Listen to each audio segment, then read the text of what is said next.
നമസ്കാരം. നാട്ടിലെ മിക്ക രാഷ്ട്രീയ പാർട്ടികൾക്കും ഇന്ന് പ്രവാസി ഘടകങ്ങളുണ്ട്. എന്നാൽ ഇന്ന് നാട്ടിലെ രാഷ്ട്രീയത്തിൽ ജാതിയും മതവും ഇടകലർന്ന് കിടക്കുകയാണ്. ഈ ഒറ്റ കാരണം കൊണ്ട് തന്നെ ഇത് എത്രത്തോളം പ്രവാസി മലയാളികളിലും പ്രതിഫലിക്കും, ഇന്ന് ഈ വിഷയത്തെക്കുറിച്ചാണ് യൂറോപ്പ് മലയാളി ചാനൽ ചർച്ച ചെയ്യുന്നത്. ഏവർക്കും സ്വാഗതം.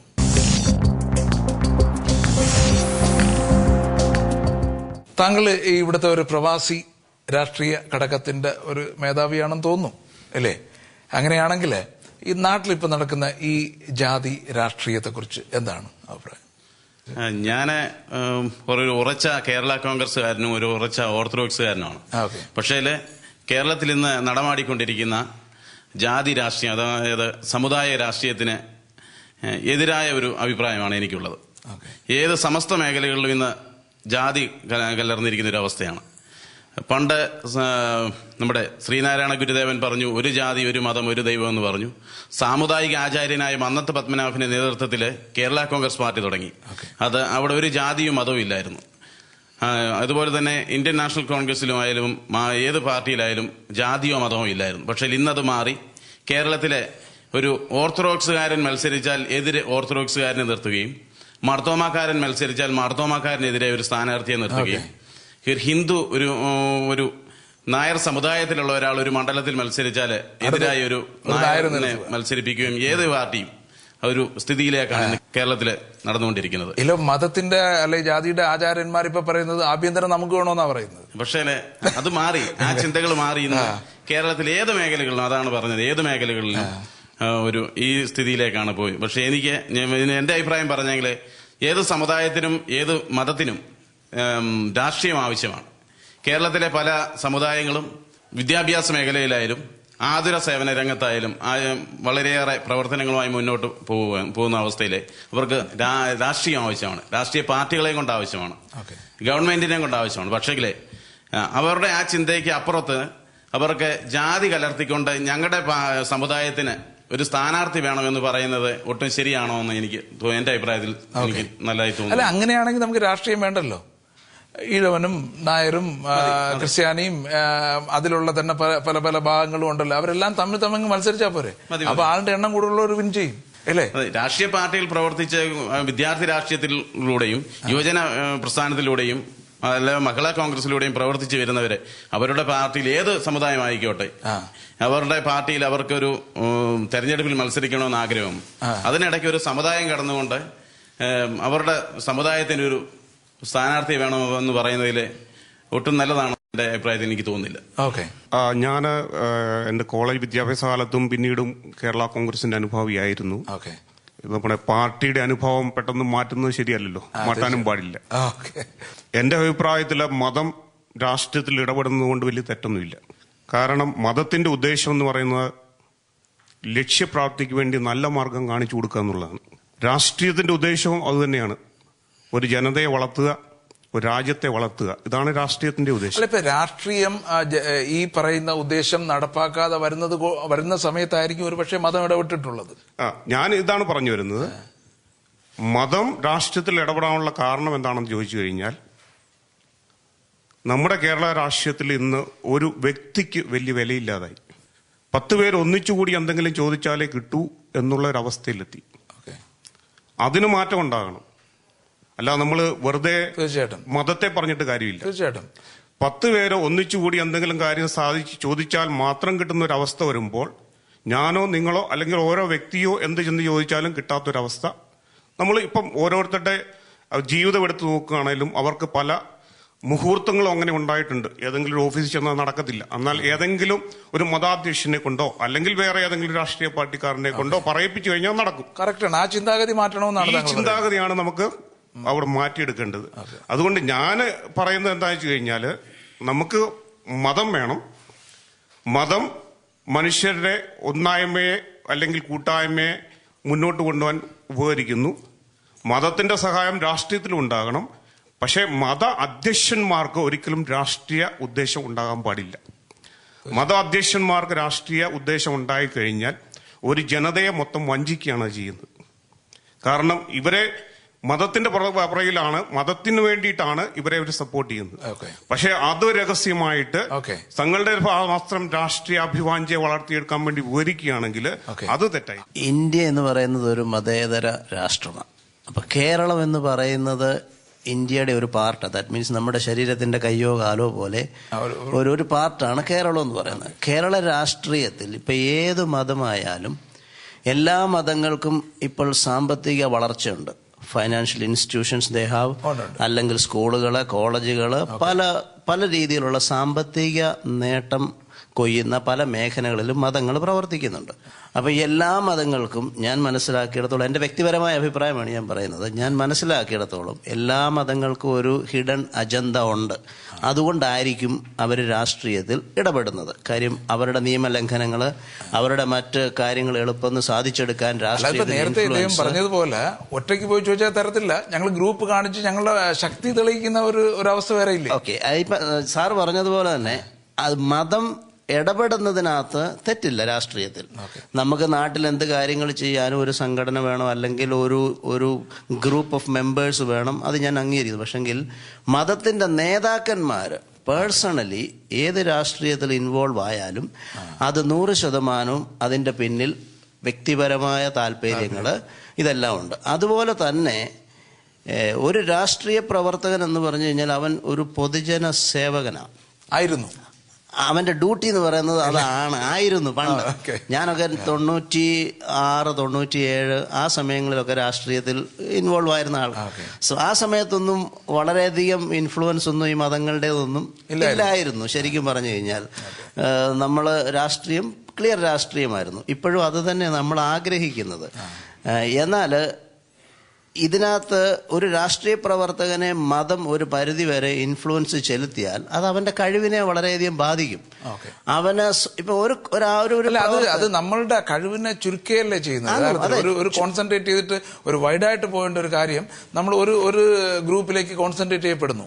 അവന്റെ കഴിവിനെ അത് നശിപ്പിക്കുക ചെയ്യുന്നത്. അവന്റെ കഴിവിനെ ഒരിക്കലും വളർത്തുന്നില്ല. ഒരു മനുഷ്യൻ അവന് സ്വന്തമായിട്ട് അവൻ കറപ്ഷൻ ഇല്ലാത്തവനാ, അല്ലെങ്കിൽ രാഷ്ട്രീയത്തിൽ പൂർണ്ണമായിട്ട് അവന്റെ തത്വസംഹിതയിൽ അവൻ വിശ്വസിച്ച് മുൻപോട്ട് പോകുന്നവനാണെങ്കിൽ ഒരു ഗ്രൂപ്പിന്റെയും സപ്പോർട്ടില്ലാതെ പൊതുജനങ്ങൾ ആ വ്യക്തിയെ സപ്പോർട്ട് ചെയ്ത് അവൻ നല്ല നിലയിൽ, അങ്ങനത്തെ എത്രയോ നേതാക്കന്മാർ നമ്മുടെ നാട്ടിലുണ്ട്, ഇപ്പോഴും ഉണ്ട്. വളരെ ചുരുക്കം ചിലരെങ്കിലും ഉണ്ട്.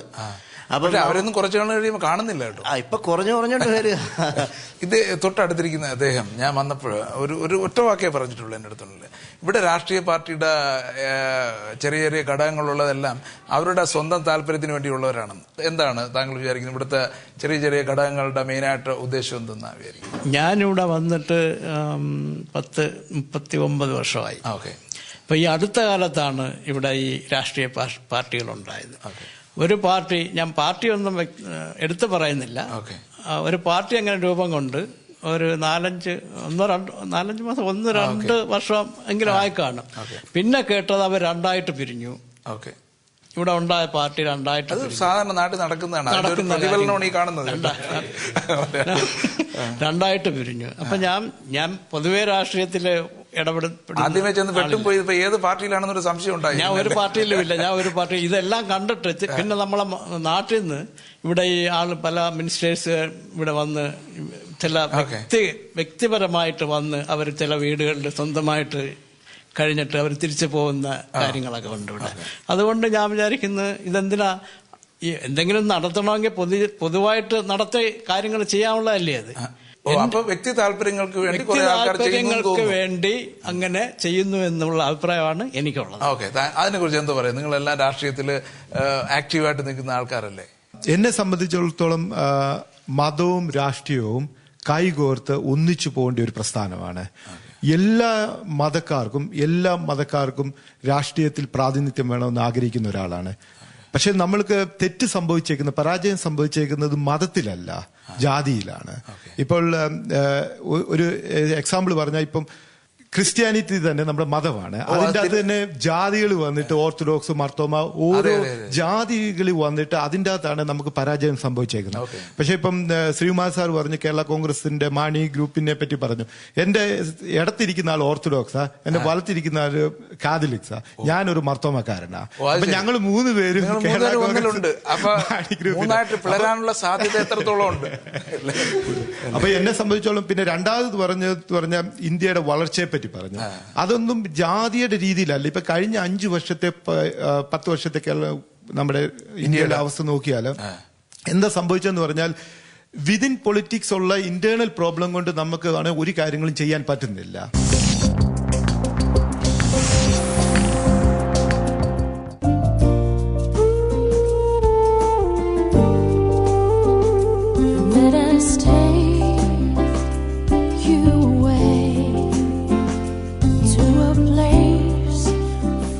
യുകെയിലെ ഏറ്റവും വിശ്വാസയോഗ്യമായ ട്രാവൽ ഏജൻസി ആനന്ദ് ട്രാവൽസ്.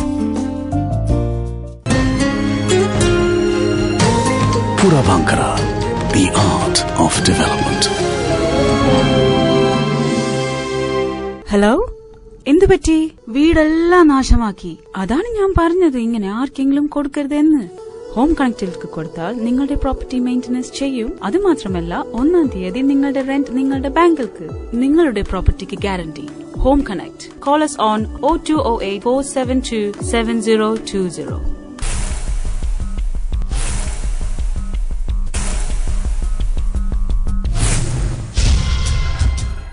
ഇനി എനിക്ക് തരാൻ സ്ഥലമുണ്ടോ?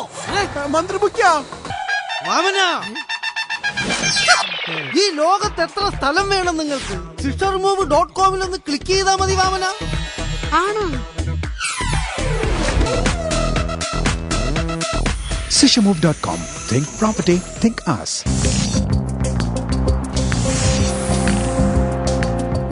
ഈ രാഷ്ട്രീയം എന്ന് പറയുമ്പോഴത്തേക്ക് ഈ രാഷ്ട്രീയത്തിന്റെ ഉദ്ദേശം രാഷ്ട്രത്തെ സംരക്ഷിക്കുക എന്നുള്ളതാണ്. അതിന്റെ ഒരു ബേസിക് കൺസെപ്റ്റ് എന്ന് പറയുന്നത്. അപ്പോ നമ്മുടെ രാഷ്ട്രീയം, അതായത് ഇപ്പം നമ്മൾ കുറേ വർഷങ്ങൾക്ക് പുറകോട്ട് പോയി കഴിഞ്ഞാൽ, സ്വാമി വിവേകാനന്ദൻ കേരളത്തിൽ വന്നപ്പോൾ കേരളം ഭ്രാന്താലയമാണെന്ന് തോന്നി. ഇപ്പോഴത്തെ സാഹചര്യമായിട്ട് നമ്മളതൊന്ന് കമ്പയർ ചെയ്യുകയാണെന്നുണ്ടെങ്കിൽ നാറാണത്ത് ഭ്രാന്തനാണെന്ന് പറയും. അല്ല, അതാണ് ഭ്രാന്തന്മാരുടെ എണ്ണം കൂടിക്കൊണ്ടിരിക്കുകയാണ്. അദ്ദേഹം കേരളത്തിൽ വന്ന സമയത്ത് യഥാർത്ഥത്തിൽ ഈ രാഷ്ട്രീയ താല്പര്യമില്ലായിരുന്നു എന്നെനിക്ക് തോന്നി. ഇത്ര കാര്യം ബ്രിട്ടീഷുകാരൊക്കെ ഭരിക്കുന്ന സമയങ്ങളിലൊക്കെയാണ്. അപ്പൊ അവരുടെ സ്വാധീനം വളരെ കുറവായിരുന്നു. പക്ഷെ അതിനുശേഷം ജാതിയുടെയും മതത്തിന്റെയും ദൈവത്തിന്റെയും ഒക്കെ പേരിൽ രാഷ്ട്രീയ പ്രസ്ഥാനങ്ങൾ ഉണ്ടാക്കിയിട്ട് രാഷ്ട്രീയ സ്വാധീനം നേടാൻ അത് സ്വന്തം നിലനിൽപ്പിന്റെ ഒരു ആവശ്യമായിട്ട് അത് മാറിക്കൊണ്ടിരിക്കുകയാണ്. അപ്പൊ ഇന്ത്യ മഹാരാജ്യത്തിന്റെ ഒരു വലിയ വീക്ക്നെസ് ആണിത്. കാര്യം ഈ പ്രാദേശിക പാർട്ടികൾ കേരളത്തിൽ മാത്രമല്ല മറ്റ് പല സംസ്ഥാനങ്ങളിലും ഉണ്ട്. അപ്പൊ ഈ പ്രാദേശിക പാർട്ടികളൊക്കെ വെറും പ്രാദേശിക തലത്തിൽ മാത്രം ഉള്ള താല്പര്യം പരിഗണിക്കാൻ വേണ്ടി അവരുടെയൊക്കെ മേധാവികൾ നേതാക്കളാകുകയൊക്കെ ചെയ്യുന്നൊരു സാഹചര്യത്തിൽ യഥാർത്ഥത്തിൽ ഇന്ത്യയുടെ ആ ഒരു വാല്യൂ, അതിന്റെ ഒരു വില ലോകത്തിലെടുത്തും നഷ്ടപ്പെടാനുള്ള സാധ്യതയുണ്ട്. കാര്യം നമുക്കൊരു നല്ല രാഷ്ട്രീയ പാർട്ടി, പൊതുവെ ഇന്ത്യ ഭരിക്കുന്ന ഒരു രാഷ്ട്രീയ പാർട്ടി, പണ്ടൊക്കെ ഉണ്ടായിരുന്ന കോൺഗ്രസ് പാർട്ടിയുടെയൊക്കെ പ്രസക്തി ജനങ്ങളുടെ ആ ഒരു സപ്പോർട്ടുമായിട്ട് കമ്പയർ ചെയ്യുമ്പോഴത്തേക്ക് താഴ്ന്നുകൊണ്ടിരിക്കുകയാണ്. ഇതിന്റെയൊക്കെ പ്രധാന കാരണം ഈ പല പ്രാദേശിക തലത്തിലും ജാതിയുടെയും മതത്തിന്റെയും അവർക്ക് അഡ്ജസ്റ്റ് ചെയ്യേണ്ടി വരുമ്പോൾ ഉണ്ടാകുന്ന ബുദ്ധിമുട്ടുകളാണിത് അവർ അനുഭവിക്കുന്നു വിചാരിക്കുന്നു. തീർച്ചയായിട്ടും മതത്തിന് സ്വാധീനമുണ്ടായിരുന്നു. മതം തന്നെ രാജ്യങ്ങളെ ഭരിച്ചിരുന്നു. അതിൽ നിന്ന് അവരെ മാറ്റി നിർത്തപ്പെട്ടതിൽ നിന്ന് അവർ തിരിച്ചു വരാൻ കിണഞ്ഞ് ശ്രമിച്ചുകൊണ്ടിരിക്കും. അതെപ്പോഴും അങ്ങനെ തന്നെ സംഭവിക്കും. ആ ശ്രമത്തിന്റെ ഭാഗമാണ് ആളുകളെ സ്വാധീനിച്ചുകൊണ്ട് വിശ്വാസത്തിന്റെ പേരിലൊക്കെ അവരെ വീണ്ടും അവർക്ക് നന്മ വരുത്താൻ എന്നുള്ള പേരിൽ ഇടയലേഖനമായാലും ഇപ്പോ നടക്കുന്ന കസ്തൂരിരംഗൻ സമരമായാലും അങ്ങനെ ഒത്തിരി കാര്യങ്ങളുടെ പേരിൽ വരുന്നു. ഇപ്പം വളരെ സിമ്പിൾ ആയിട്ടുള്ളൊരു കാര്യം, ഒരു കന്യാസ്ത്രീയായിരുന്ന അഭയ എങ്ങനെ മരിച്ചു? അഭയ മരിച്ചിട്ട് എന്താണ് മതം ചെയ്തത്? അഭയ മരിച്ചത് അവരുടെ രക്ഷിതാക്കൾക്ക് എന്ത് സംഭവിച്ചു? അവർക്ക് കിട്ടേണ്ട നീതി കിട്ടിയോ? ഇതാണ് ഈ മതവും രാഷ്ട്രീയവും തമ്മിലുള്ള ബന്ധത്തിന് കാരണം. നേരത്തെ ആരോ ഇവിടെ സൂചിപ്പിച്ചതുപോലെ മതത്തിന് നല്ല നിലയിൽ കാര്യങ്ങൾ നടന്നു പോകാൻ വേണ്ടി അധികാരവുമായിട്ടൊരു ലിങ്ക്, അതാണ് ഇവർ ചെയ്യുന്നത്.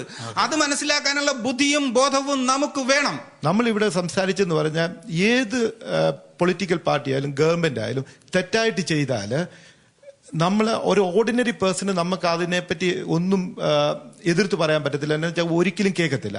അതുകൊണ്ട് നമ്മുടെ സഭാ അധ്യക്ഷന്മാര് ചെയ്യുന്നത് ഇടയലേഖനത്തിൽ കൂടെ ചെയ്യുന്ന ഒരു നല്ല കാര്യമാണ്. എന്തെന്ന് വെച്ചാൽ അവരൊരു രാഷ്ട്രീയ പ്രസ്ഥാനത്തെ സപ്പോർട്ട് ചെയ്യുകയല്ല, പക്ഷെ എന്ത് തെറ്റായിട്ട് ചെയ്താലും നമ്മളെ സഭയെ സ്നേഹിക്കാതെ നമ്മൾ ചെയ്യുന്ന കാര്യത്തോട് നമ്മൾ എതിർക്കണമെന്നാണ് ഞാൻ പറയുന്നത്. അതുകൊണ്ട് എനിക്ക് പൂർണ്ണ സപ്പോർട്ട് എല്ലാ മതക്കാരും, ഞാൻ മർത്തോമ സഭയുടെ അധ്യക്ഷനെ പറ്റി മാത്രമല്ല പറയുന്നത്, എല്ലാ സഭയുടെ അധ്യക്ഷന്മാര് ഈ രാജ്യത്ത് നടക്കുന്ന എല്ലാ തെറ്റായിട്ട് എന്ത് നടന്നാലും അവരത് എതിർത്ത് അതിന് എന്തെങ്കിലും ചെയ്തില്ലെങ്കിൽ അവരവരെ ഡ്യൂട്ടി ഫുൾഫിൽ ചെയ്യുന്നില്ലെന്നാണ് ഞാൻ. അല്ല, അങ്ങനെയാണെങ്കിൽ തിരുവല്ലയിൽ ഒരു പ്രശ്നം നടന്നിട്ടുണ്ട്. ആർക്കെങ്കിലും അതിനെ കുറിച്ച് ഒന്ന് പറയാൻ പറ്റുമോ? ഈ മാർത്തോമയും ഓർത്തഡോക്സുമായിട്ട് തിരുവല്ലയിൽ ഒരു വലിയ പ്രശ്നം നടന്നിട്ടുള്ളൂ, അതേക്കുറിച്ച് എന്ത് പറയുന്നു താങ്കൾ? പ്രശ്നങ്ങളുടെ ഡീറ്റെയിൽ ആയിട്ട് എനിക്കറിയത്തില്ല. പക്ഷെ ഒരു കാര്യം പറയാം, നമ്മളാണെങ്കിൽ ഇപ്പം മർത്തോമ വന്നത് തന്നെ നമ്മൾ ഒറ്റ പ്രസ്ഥാനമുള്ള ഇന്ത്യയിൽ, ലൈക്ക് ക്രിസ്ത്യാനിറ്റി ഓരോ, അപ്പോൾ ഓരോ ബൈഫിക്കേഷനും ഓരോ കാര്യങ്ങൾ നടക്കുമ്പോൾ there will be some element of disruption. നമുക്ക് ഓരോ പ്രശ്നങ്ങൾ വരും, ആ പ്രശ്നങ്ങൾ സോൾവ് ചെയ്ത് വരുമ്പോൾ അതിൻ്റെ അകത്താണെങ്കിൽ ചില പ്രശ്നങ്ങൾ വരാറില്ല. അത് നമ്മൾ എത്രത്തോളം നല്ലോണം കൈകാര്യം ചെയ്യുന്നു എന്നുള്ളത്. തീർച്ചയായിട്ടും. അപ്പൊ ഈ രാഷ്ട്രീയവും മതവും എല്ലാം കൂടെ മിക്സ് ചെയ്ത് വരുന്നതിനെ കുറിച്ചിട്ടാണ് ഞാൻ പറഞ്ഞത്. രാഷ്ട്രീയവും മതവും മിക്സ് ചെയ്യുന്നതല്ല ഞാൻ പറഞ്ഞ, എല്ലാ മതക്കാർക്കും നമ്മുടെ രാഷ്ട്രീയത്തിൽ പ്രാതിനിധ്യം വേണമെന്നാണ് പറയുന്നത്. ഇടയലേഖനം ഇറക്കുന്നത് തെറ്റാണ്, അല്ലെങ്കിൽ പബ്ലിക്കായിട്ട് ഇന്ന രാഷ്ട്രീയ പാർട്ടിക്ക് വേണ്ടി ഞങ്ങൾ നിൽക്കുന്നു എന്ന് പറയുന്നത് തെറ്റാണ്, അല്ലെങ്കിൽ ഇന്ന രാഷ്ട്രീയ പാർട്ടി ഞങ്ങൾ ഉണ്ടാക്കാൻ പോകുന്നു എന്ന് പറയുന്നത് തെറ്റാണ്. പക്ഷെ ഒരു കാര്യം കൂടെ ശ്രദ്ധിക്കണം, നമ്മൾ രാഷ്ട്രീയം മതത്തെ നശിപ്പിക്കാൻ ഉപയോഗിക്കുകയും ചെയ്യരുത്. തീർച്ചയായിട്ടും നല്ല കാര്യങ്ങൾ ചെയ്യുമ്പോൾ അതിനെ സപ്പോർട്ട് ചെയ്യുക എന്നുള്ള ഉദ്ദേശം കൂടിയുണ്ട്. ഈ ലോകത്ത് എവിടെയാണ് മതം രാഷ്ട്രീയത്തിൽ ഇടപെടാത്തത്? ഏത് ഡെമോക്രസിയിലാണ് മതം രാഷ്ട്രീയത്തിൽ ഇടപെടാത്തത്? അമേരിക്ക JF കെന്നഡിക്ക് എന്ത് സംഭവിച്ചു? കഴിഞ്ഞ പ്രാവശ്യം ഇലക്ഷനിൽ ഏത് മതത്തിന്റെ ആളാണ് ഈ പ്രസിഡന്റ് ആ പ്രസിഡന്റ് എന്ന് വരെ അമേരിക്കയിൽ ഡിസ്കഷൻ വന്നു. മുമ്പ് കാലം പോലെ നടന്നിട്ടുണ്ട്. UK നടക്കുന്നില്ലേ? UK എല്ലാ ഭാഗത്തും നടക്കുന്നുണ്ട്. മതം രാഷ്ട്രീയത്തിൽ ഇടപെടുന്നുണ്ട്, പക്ഷേ ലോകത്തെല്ലാം ഇടപെടുന്നു. പക്ഷെ മത അധ്യക്ഷന്മാര് ഞാൻ അടുത്ത പ്രസിഡന്റ് ആകാം, സെക്രട്ടറി ആകാം, അല്ലെങ്കിൽ MLA ആകാം, MP ആകാം എന്നുദ്ദേശിച്ചു കഴിഞ്ഞാൽ അത് വലിയൊരു തെറ്റായി തീരും. കേരളം മാത്രമല്ല, ഇന്ത്യൻ സമൂഹം തന്നെ ഇപ്പം ഫേസ് ചെയ്തുകൊണ്ടിരിക്കുന്ന ഏറ്റവും വലിയ പ്രശ്നം മതവും ജാതിയൊന്നുമല്ല, രാഷ്ട്രീയവാദമാണ്. അതിന് പ്രധാന പങ്ക് വഹിച്ചത് ഈ ജാതീയ മേലാളന്മാർ തന്നെയാണ്. ഇവിടെ കേൾക്കുന്നത് തന്നെ ഒരു അരാജകത്വമല്ല, അരാഷ്ട്രീയമായ വാദങ്ങൾ തന്നെയാണ്. മതം രാഷ്ട്രീയമല്ല, ജാതിയും രാഷ്ട്രീയമല്ല. ഇത് രണ്ട് തന്നെയാണ്. എന്തുകൊണ്ടാണ് ഇപ്പൊ രണ്ടും ഇടകലർന്ന് കിടക്കുന്ന ഒരവസ്ഥ? അത് ഈ 56-ന് ശേഷം തൊട്ട് തുടങ്ങിയ ഒരു മൂവ്മെന്റ് ആണ്. അത് മൂവ്മെന്റ് വളരെ വലുതായി ഒരു ബലൂണായി പൊട്ടാറായി നിൽക്കുന്ന അവസ്ഥയാണ്. വളരെ വളരെ വളരെ ശോചനീയമായ ഒരു അവസ്ഥ തന്നെയാണ്. എന്തുകൊണ്ട് സംഭവിച്ചു എന്ന് പറഞ്ഞു കഴിഞ്ഞാല് ആ പോളിസീസ് കേരള സമൂഹത്തിൽ പോയി ഇൻഫ്ലുവൻസ് ആയി കഴിഞ്ഞു കഴിഞ്ഞാല് ഈ മതത്തിനും ജാതിക്കും, അല്ലെങ്കിൽ അവർ പറയുന്ന ഒരു ഈ മേളാളന്മാർ പറയുന്നതൊന്നും താഴേക്കിടയിലുള്ള ജനങ്ങൾ കേട്ടെന്ന് വരില്ല. അത് മനസ്സിലാക്കിക്കൊണ്ട് അതിനെ വളരെ വിശാലമായിട്ട് തന്നെ അത് തകർത്തെറിഞ്ഞു എന്നുള്ളതാണ്.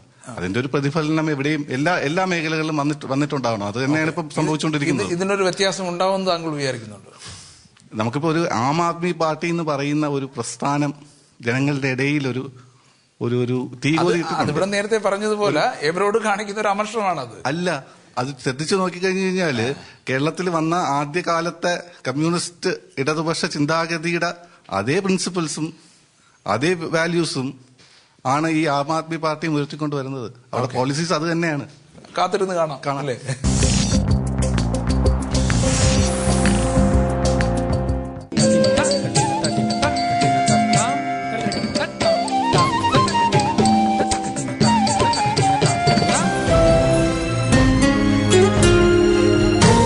Puravankara, the art of development. UK-യിലെ ഏറ്റവും വിശ്വാസയോഗ്യമായ ട്രാവൽ ഏജൻസി ആനന്ദ് ട്രാവൽസ്. 29 വർഷത്തെ പ്രവർത്തന പാരമ്പര്യവുമായി Anand travels. Sishamove.com. Think property, think us. നിങ്ങളുടെ പ്രോപ്പർട്ടി മെയിന്റനൻസ് ചെയ്യും. അത് മാത്രമല്ല 1-ാം തീയതി നിങ്ങളുടെ റെന്റ് നിങ്ങളുടെ ബാങ്കിൽക്ക്. നിങ്ങളുടെ പ്രോപ്പർട്ടിക്ക് guarantee. Home Connect. Call us on 0208 472 7020.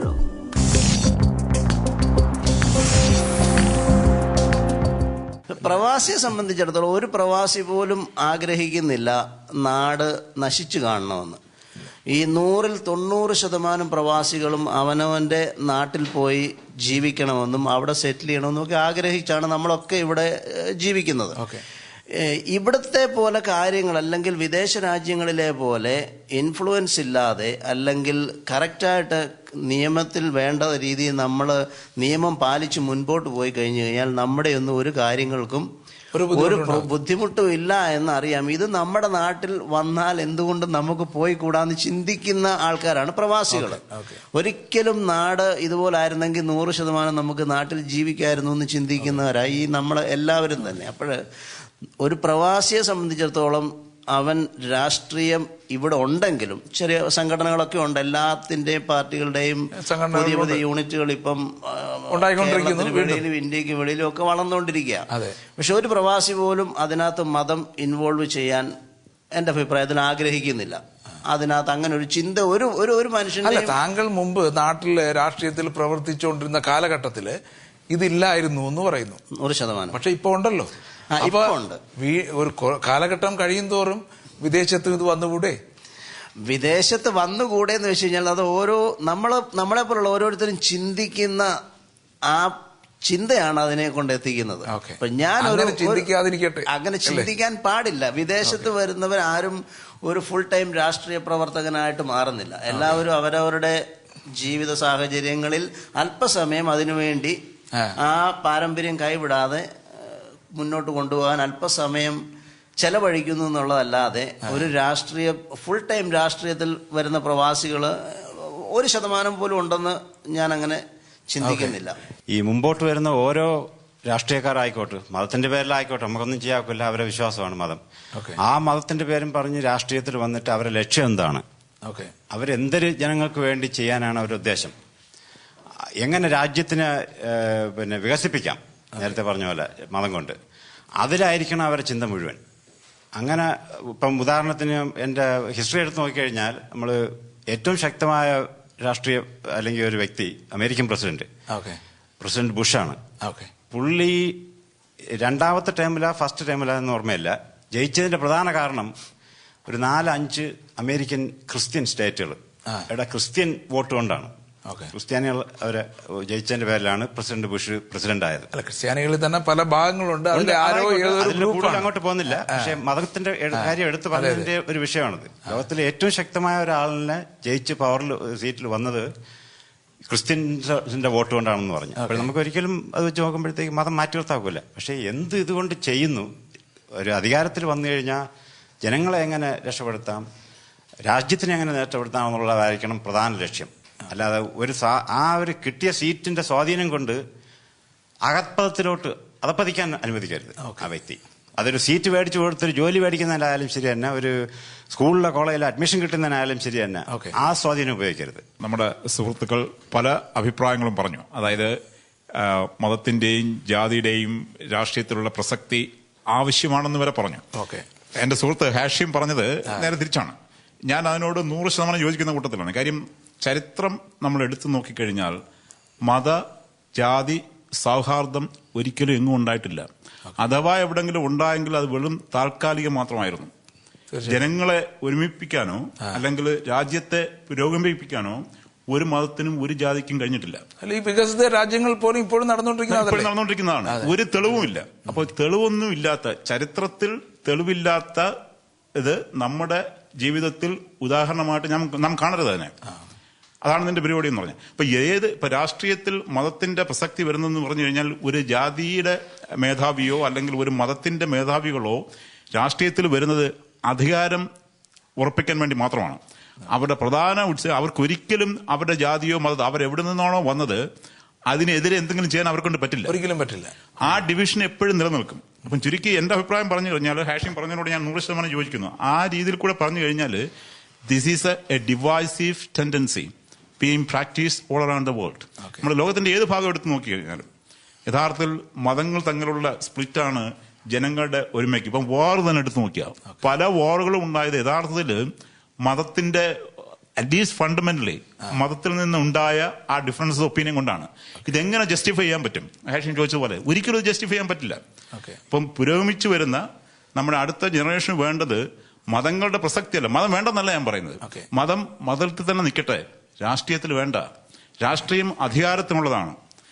പിന്നെ ഇപ്പൊ രാഷ്ട്രീയം അധികാരത്തിനുള്ളതാണെന്ന് പറയും, മതം മതത്തിന്റെ സ്ഥലത്ത് നിൽക്കട്ടെ എന്ന് പറയുന്ന അവസരത്തിൽ തന്നെ രാഷ്ട്രീയ പാർട്ടികൾ, അതിന്റെ നേതാക്കന്മാർ ഈ ആൾക്കാരുടെ പൊതുജനങ്ങളുടെ ഒരു ഇച്ഛയ്ക്കൊത്ത് വളരാത്തതല്ലേ മറ്റൊരു കാരണം? കംപ്ലീറ്റ് അങ്ങനല്ല. നമ്മുടെ നാട്ടിലെ ആ ഒരു സിറ്റുവേഷൻ നമ്മൾ പരിഗണിച്ചു കഴിഞ്ഞാൽ ഈ രാഷ്ട്രീയ പൊസിഷൻ അല്ലെങ്കിൽ അത് നിലനിർത്തണമെന്നുണ്ടെങ്കിൽ മതങ്ങളുടെയോ ജാതികളുടെയോ സപ്പോർട്ട് ഇല്ലാതെ അവർ പറ്റില്ല.